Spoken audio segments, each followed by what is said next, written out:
Hello everyone, welcome to my video. আশা করছি তোমরা সকলে ভালো আছো, আমিও ভীষণ ভালো আছি। তো আজকে হচ্ছে মহা অষ্টমী, তো সকলকে জানাই শুভ অষ্টমী। আজকে কিন্তু আমরা ফ্যামিলি মিলে বেরোচ্ছি একটু ঘুরু। সকাল থেকে কোনো ভিডিও করিনি, বাট এখন থেকে ভিডিওটা স্টার্ট করছি। আমার হাজব্যান্ডও রেডি হয়ে গেছে, তো এবার আমরা যাব সকলে মিলে, আমি, আমার শ্বশুর, আমার শাশুড়ি মা, মানভি, আমরা ফ্যামিলি মিলিয়ে ফুল ফ্যামিলি যাচ্ছি। তো চলো সারাদিন সারাটা ব্লগের সাথে থাকো আর দেখতে থাকো। ভালো লাগলে একটা লাইক করে দিও। তো চলো এবার যাওয়া যাক।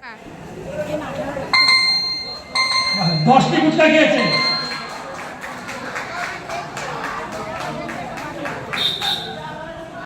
আজকে আমাদের এখানে চলছিল ফুচকা কম্পিটিশন, আর তার সাথে ছিল কিন্তু ছেলেদের জন্য বানানা কম্পিটিশন। মানে মেয়েরা বা বউরা সকলে মিলে ফুচকা খাবে, 20 সেকেন্ডে কে কটা ফুচকা খেতে পারে, আর ছেলেদের জন্য ছিল 20 সেকেন্ডে কে কটা কলা খেতে পারে। তো সেই কম্পিটিশনই এখানে চলছিল, আমিও পার্টিসিপেট করেছিলাম, কিন্তু পারিনি। 8টা ফুচকা খেয়েছি মোটে।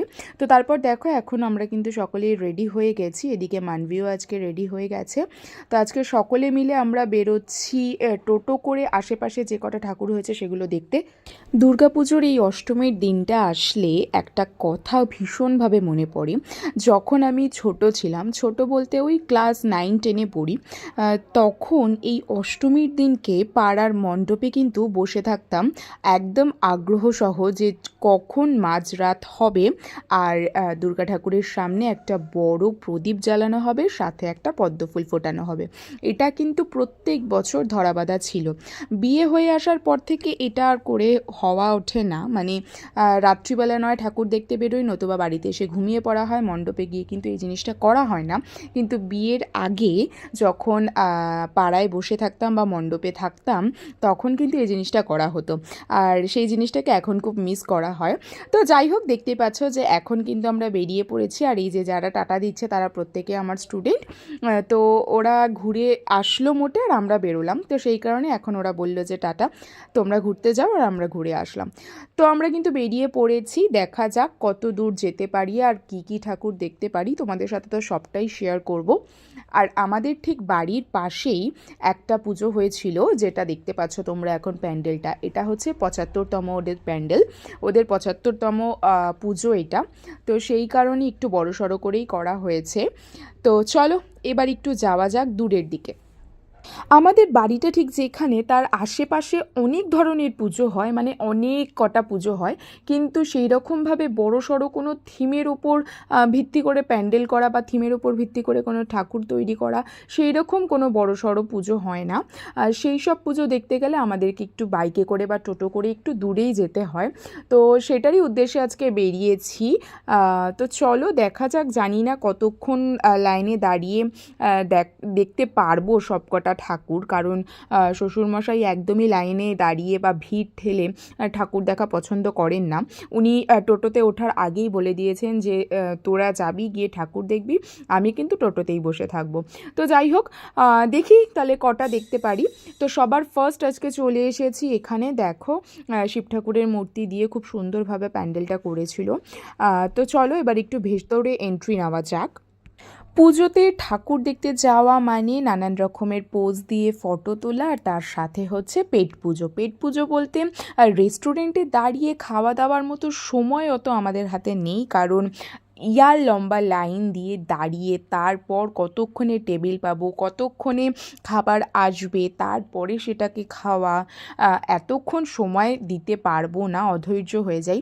তো সেই কারণে রাস্তার পাশে যা ফাস্ট ফুড পাই বা যেরকম আমাদের র্যান্ডামলি খাওয়া দাওয়া হয়, পাপড়ি চাট, ফুচকা, ভেলপুরি, তারপর দই ফুচকা, এই ধরনের জিনিসগুলো, তো সেগুলোই খাওয়া দাওয়া হয়। কিন্তু আমার শ্বশুরমশাই আর শাশুড়ি মায়ের সাথে যখন আমরা বেরোই, তখন রাস্তায় কিচ্ছু খাওয়া হয় না, কারণ ওনারা বাইরের কোনো খাবার খেতেই চান না। তো সেই কারণে এখন কিন্তু মানবীর শুধু একটা মাত্র বায়না ছিল আইসক্রিম, তো ওকে শুধু আইসক্রিমটাই কিনে দেওয়া হলো। তো ও এখন বসে বসে আইসক্রিমটা এনজয় করবে, আর আমরা যাব সেকেন্ড ঠাকুর দেখতে। আমরা তো কি করছি না করছি তোমাদের সাথে শেয়ার করেই দিচ্ছি, তবে তোমরাও আরও একটা জিনিস করো, শুধু বসে বসে ভ্লগ দেখলে হবে, প্লিজ একটু চ্যানেলটাকে সাবস্ক্রাইব করে দিয়ে যাও, আর যারা এখনও পর্যন্ত আমাকে একটাও কমেন্ট করোনি তারা কমেন্ট বক্সে অজস্র কমেন্ট করে দিয়ে যাও, সাথে ভিডিওটা ভালো লাগলে একটু লাইক করে দিয়ে যাও, এটুকুই তো করতে হবে। এবার যাচ্ছি আমরা সেকেন্ড ঠাকুর দেখতে। তো ঠাকুর দেখতে যাওয়ার আগেই দেখতে পাচ্ছ স্টার্টিংয়ে কত সুন্দর লাইটিং রয়েছে, গেট ভীষণ সুন্দর করেছে। যদি লাইটিংই এত সুন্দর হয় তাহলে প্যান্ডেল কত সুন্দর হবে সেটা তোমরা একটু চিন্তা করেই দেখো। তো চলো, এখনও পর্যন্ত আমিও জানি না যে কেমন দেখতে হবে, তো ভেতরে এন্ট্রি নেওয়া যাক আর দেখা যাক প্যান্ডেলটা কেমন হয়েছে। এখানকার লাইটিংগুলো যেমন অসাধারণ হয়েছিল, তার সাথে কিন্তু প্যান্ডেলটাও ভীষণ সুন্দর হয়েছিল। তার থেকে আরও বেশি সুন্দর হয়েছিল দুর্গা প্রতিমার মূর্তিটা। তো চলো ভেতরে এন্ট্রি নেওয়া যাক আর তোমাদের সাথে একটু শেয়ার করে নিই যে দুর্গা মূর্তিটা কীরকম ছিল। সেদিন না আমি ফোনটাকে চার্জে বসাতে ভুলেই গেছিলাম, সেই কারণে আমার ফোনে সেই রকম চার্জ ছিল না, মাত্র 2% দেখাচ্ছিল। তো সেই কারণে তারপর আমি আর কোনো ভিডিও করতে পারিনি। আমরা কিন্তু এরপরে আরও 3টে প্যান্ডেল দর্শন করেছি, 3টে ঠাকুর দেখেছি। তো সেগুলো আমি আর ভ্লগে ইনক্লুড করতে পারলাম না, কারণ আমি কোনো রকমভাবে সেগুলোকে তুলতেই পারিনি, ফোন আমার সুইচড অফ হয়েছিল। তো আজকে এইটুকুই দেখালাম তোমাদের সাথে। তবে আরও একটা ইন্টারেস্টিং জিনিস রয়েছে, আমরা কিন্তু রাত্রি 12টার সময় বেরিয়েছিলাম 3জন মিলে, মানভি, আমি আর মিস্টার দে। তো সেটা কিন্তু তোমাদের সাথে শেয়ার করব, সেটা দেখতে কিন্তু ভুলো না। তার জন্য কিন্তু পুরো ব্লগটা দেখতে হবে আর সাথে থাকতে হবে। তো চলো, এখন এখানকার ঠাকুরগুলো তো দেখা হলো, এবার শাশুড়ি মা শ্বশুরমশাইকে বাড়ির দিকে দিয়ে আসি আর আমরাও খাওয়া দাওয়া করে কিন্তু রাত্রের প্ল্যানিংটা করি। রাত 12টায় বেরোচ্ছি, কিন্তু সাথে থাকো। এখন কিন্তু বাজে ওই রাত 12টা 15 মতো। তো এখন আমরা বেরিয়ে পড়েছি, তোমাদেরকে তো বললামই যে আমরা রাত 12টার সময় ঠাকুর দেখতে বেরোবো। তো এখন তোমাদের কি বলবো, যেহেতু রাত 12টা বেজে গেছে তাই নবমীও পড়ে গেছে। তো চলো, সকলকে জানাই শুভ নবমীর অনেক অনেক প্রীতি শুভেচ্ছা এবং ভালোবাসা। রাত 12টায় বেরোনোর মেন উদ্দেশ্য ছিল আমাদের এই একটা ঠাকুর দেখা, কারণ এখানে অজস্র লাইন পড়ে, অনেকটা সময় ধরে লাইন দিয়ে তবে কিন্তু ঠাকুরটা দেখতে হয়। আগের বছর এখানকার থিম হয়েছিল বেনারস, আর এবারের থিম হয়েছে নীলে বিলীন। তো দেখতেই পাচ্ছ যে আমরা লাইনে দাঁড়িয়ে রয়েছি আর অনেকটা লম্বা লাইন। তবে মানভি একটু বিরক্ত হচ্ছিল, বাচ্চা মানুষ যেহেতু এতটা সময় ধরে লাইনে দাঁড়িয়ে থাকতে পারছিল না। তো চলো, এবার এন্ট্রি নেওয়ার সময় দেখতেই পাচ্ছ যে প্যান্ডেলের একদম সামনে এসে গেছি। তো আর কোনো কথা বলবো না, এবার প্যান্ডেলটা তোমাদেরকে একটু ঘুরিয়ে দেখাবো। তো চলো, সাথে থাকো আর দেখতে থাকো। রাতে আগরপাড়া আদি সার্বজনীন দুর্গাপূজা প্রাঙ্গণে বহু দূর দূরান্ত থেকে অসাধারণ ভাবনা নীলে বিলীন প্রত্যক্ষ করতে আসা দর্শনার্থীদের জানাই শারদীয়ার শুভেচ্ছা। আপনাদের সর্বাঙ্গীন সহযোগিতায় ও আগমনে মুখরিত হয়ে উঠুক আমাদের পূজাঙ্গন। এই মণ্ডপে এন্ট্রি নেওয়ার সাথে সাথেই মানবীর কিন্তু শুরু হয়ে গেছিলো কান্নাকাটি।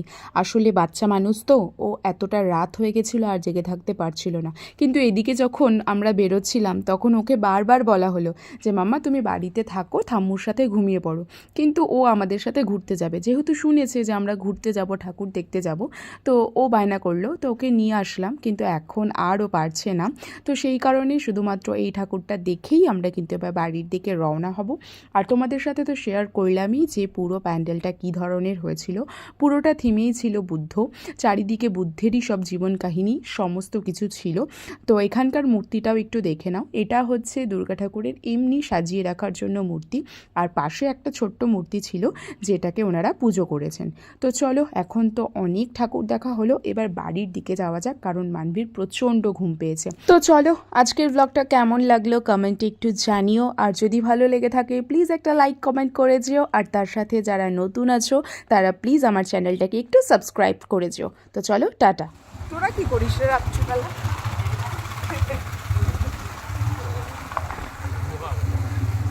কুকুরগুলো কি করে? কি রবীন্দ্রনাথ ঠাকুর? আমার মনটাই শেষ। কেন? আমার যে বেশি কথা বলছে আমার ও মনটাই বাবাই, ও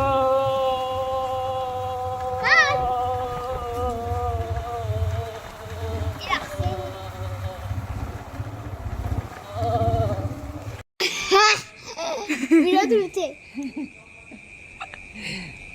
ঘুমাচ্ছিলে তুমি? খেয়েছো? মান্টি খেয়েছে? বান্টি কি করে? পাঞ্জাবি সব ঘুমায়। আজকে বিরিয়ানি খেয়েছে, পাঞ্জাবি জানি কোথায়? কলকাতা।